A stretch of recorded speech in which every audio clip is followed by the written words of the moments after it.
Immigration is so complicated a topic, it's understandable to have questions.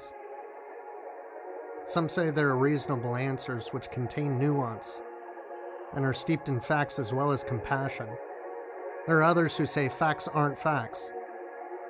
With unsubstantiated threats of terrorism, this administration would have us believe the people coming here are mainly bad men and children who will become bad men. They come here seeking asylum. Our Constitution guarantees their right to do that. We have honest questions for the government.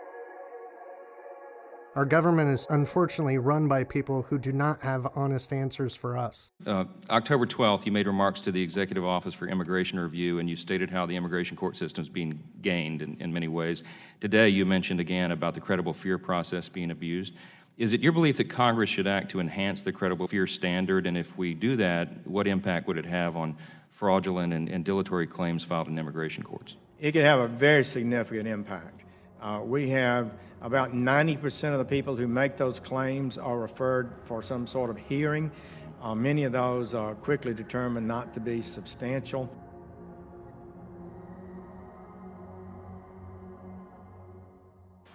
Having children does not give you immunity from arrest and prosecution. However, we're not sending children to jail.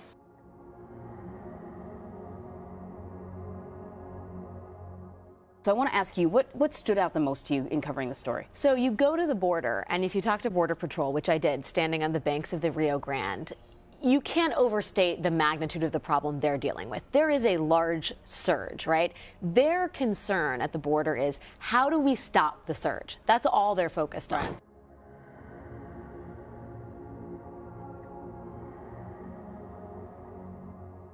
According to Health and Human Services, as of November 2018, there are more than 14,000 unaccompanied migrant children being held in detention facilities after their parents were apprehended. The administration insists they are detaining only those individuals who are a threat to national security. That is a lie. In more than 40 years, there have been 0 terrorists from Mexico or Central America who have committed or even attempted to commit attacks on U.S. soil. You may also ask, why do they come here? Why are they so desperate? Why is it so hard for them to assimilate once they are here? Often is the case that they're left religious persecution, frequent and physical emotional abuse, threats to their families, ethnic cleansing, and abject poverty. We don't even tolerate bullying in our country. Natural, social, political, and legal barriers often make these journeys difficult, and only that much more to overcome once they arrive in a country where they may not speak the language. They may face different forms of persecution. They have to find work, secure housing, and even seeking basic human services is wrought with fear of being deported.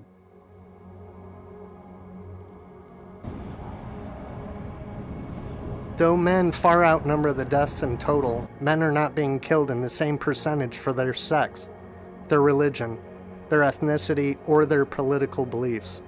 They're recruited for work in the gangs and threatened with death if they refuse, with the highest number associated with gang violence including turf disputes, retribution murders, and mob-ruled vigilante justice. What may be lost in the breakneck speed of the media cycle is natural disasters, which also affect migration flows. Disaster displacement represents one of the biggest humanitarian challenges of the 21st century.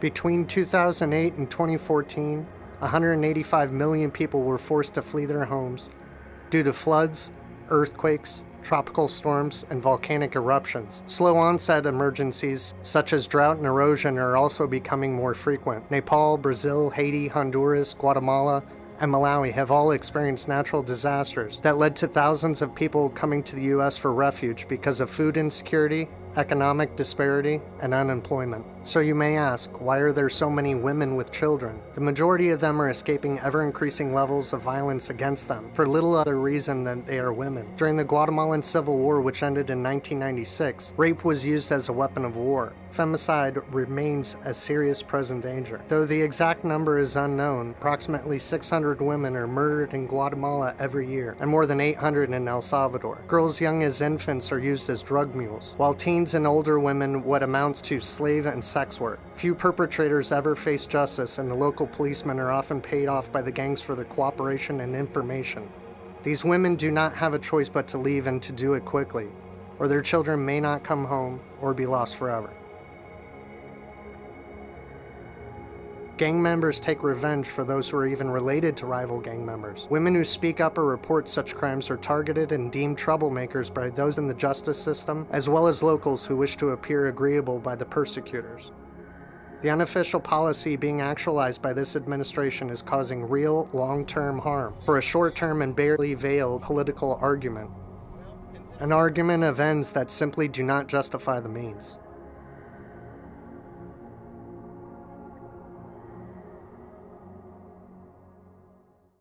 The previous administration wouldn't prosecute aliens who entered the country with children.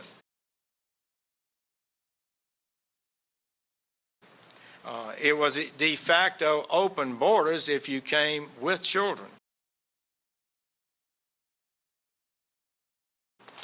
The results were unsurprising. More and more illegal aliens started showing up at the border with children.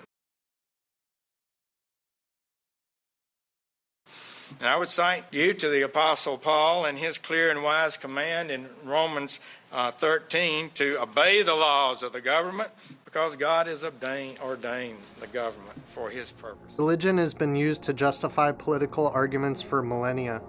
They've all been used to justify imprisonment, mutilation, incest, slavery, torture, murder, and genocide.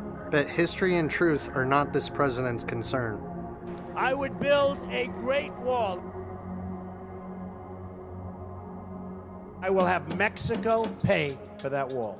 Mark my words.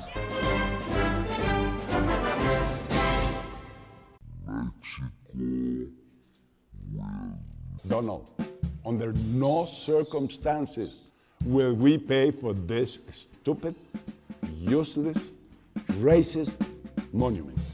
Isn't it true at this point that Mexico is just not going to pay for that wall? I'm not going to go beyond what the president's already said. I think he still has plans to look at potential ways for that to happen. Few people associated with this president see their actions as a moral departure. Another case in point? President Trump said he was willing to compromise for wall funding in the 2018 budget bill in exchange for protecting young, undocumented immigrants, known as DACA recipients. Humanitarian protection is being confused with a quote-unquote invasion. ICE agents, Border Patrol, and refugee resettlement are all calling for a more organized approach to the totality of their jobs, and not being solidified as organizations defined by the whims of this president. Though ICE is not the entity responsible for separating families, it does locate, detain, and deport immigrants who are already living in the U.S. Under Obama, ICE's main focus was removing convicted persons of serious crimes. The new administration has broadened enforcements to include anyone who is in the U.S. illegally, including those who have overstayed a work or student visa even by a day. There are also ICE agents who have called for its reduction of responsibilities. This president's crackdown on migrants has made it more difficult to conduct thorough and effective investigations into significant threats to national security. Again, seeking asylum has been a given since just after the end of World War II. Whether due to civil unrest, oppressive military regimes, or economic woes, children have been the largest focus of United States policy regarding immigration laws since 1975. You may ask, why should I care? Or I do care, but what can I do about it? You should care because this is your neighborhood, not just your home. No one is trying to invade your house. They're trying to move into the neighborhood. These people have been the objects of vengeance, both by gangs that drove them away in the first place, and now by the president. These are not alternative facts. This is not fake news. This is the reality for most of these people. Their claims can sound unbelievable, but that doesn't make them less credible. What can you do to help? There are hundreds of organizations dedicated to immigrant rights or human rights. The American Immigration Council, NETA, the ACLU, the Cara Pro Bono Project, Act Blue, and Kids in Need of Defense, or KIND, are all constantly working and could use your help. Write your congresspeople. Post to Facebook, Instagram, Twitter, and email everyone who may not want to hear the truth with the truth. Tell them the fact that even if some of these individuals are extremely adaptable and extremely lucky, They may still have to cope with the forms of post-traumatic stress. Tell them the cost of separating children from their parents. Tell them the fact that this outrage and fear-mongering is a way to win votes and appease the base. Research. Go to rallies. Get involved in rights groups. Sign petitions. Donate. Volunteer. Stay informed. It's very easy to get overwhelmed. If you feel you can, help. And if you can't, give yourself grace. See, this isn't about left or right. It's about right versus wrong. It's about humanity and humility. Sometimes we need to remember it's not always about us. There's a time to help. There's a time to see through a different lens. Accept the fact we can't always be our best selves, but we can try.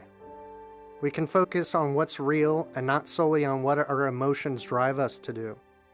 Fear can be a powerful motivator, but so can love, so can faith, so can a sense of community, not otherism. It's okay to ask questions. It's not okay to ignore facts. It's okay to say you don't understand. It's not okay to watch something bad happen to someone and to look the other way. These are good people. Is it possible there are a few bad actors in any group? Yes. But do not justify the means.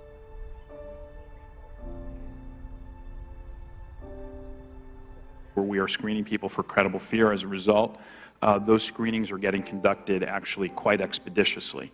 Well, that's my concern, is that they're too expeditious. And then there are the cases that get very little attention. The preface is laughable. Children far too young to understand what is going on are called to represent themselves in federal court. They have an interpreter in their ears, but they have no idea how to answer the questions. They usually don't even know what most of the words mean.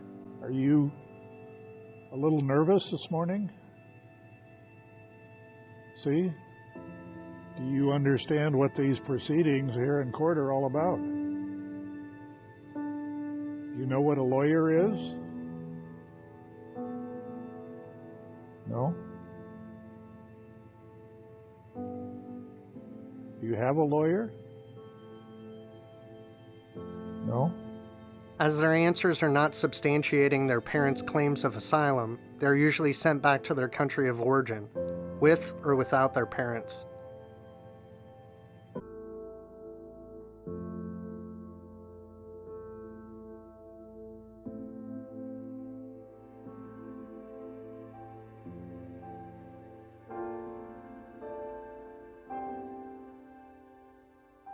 So let's do something.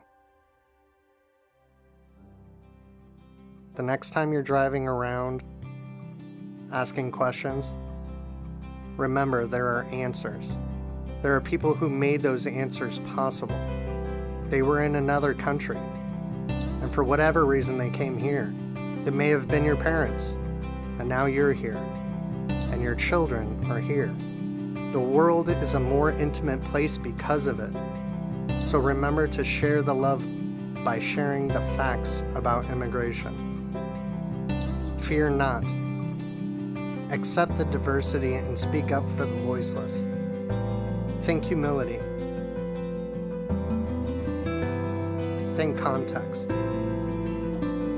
Let's be honest about what we want in this time so we can honestly say we did what we could for the next generation to have a chance and a champion.